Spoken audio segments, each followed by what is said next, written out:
আমরা একদিকে যেমন শিক্ষার দিকে নজর দিচ্ছি, আমরা নজর দিচ্ছি আইনের শাসনের দিকে, আমরা নজর দিচ্ছি বাংলাদেশে ন্যায় বিচার প্রতিষ্ঠার দিকে। যে কারণে দেখেছেন আমরা দায়িত্ব নেওয়ার পরে মেজর সিনহার মতো একজন নিষ্পাপ মানুষকে পুলিশি দুর্বৃত্তায়নের মাধ্যমে খুন করাকে আমরা ত্বরান্বিত করেছি বিচারটা। আমরা দায়িত্ব নেওয়ার পরে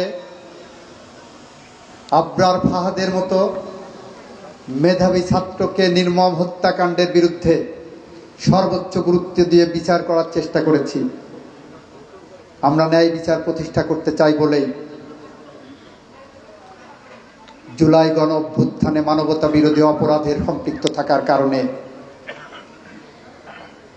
ইতিমধ্যেই দেখেছেন ট্রাইব্যুনালে মামলা করে আমরা বিচার কাজ সমাপ্ত করেছি এবং দোষীদেরকে আইনের সর্বোচ্চ শাস্তি প্রদান করার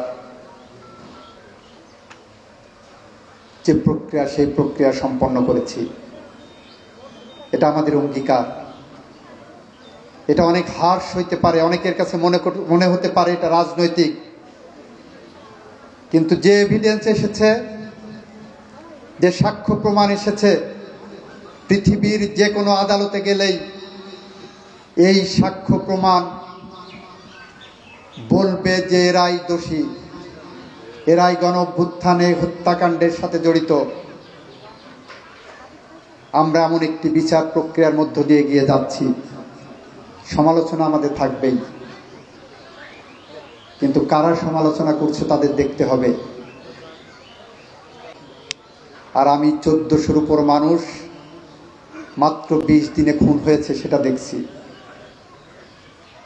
মাত্র 20 দিনে 30,000-এর মতো মানুষ চোখ হারিয়েছে, হাত হারিয়েছে, পা হারিয়েছে, পঙ্গুত্ব বরণ করেছে।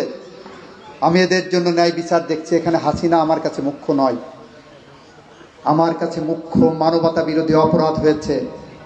আমার সমাজ রক্তাক্ত হয়েছে, আমার দেশ রক্তাক্ত হয়েছে, আমার দেশের মানুষের হৃদয়ে রক্তক্ষরণ হচ্ছে। এতগুলো মানুষকে পাখির মতো গুলি করে হত্যা করা হয়েছে, আমি সেইটা দেখছি।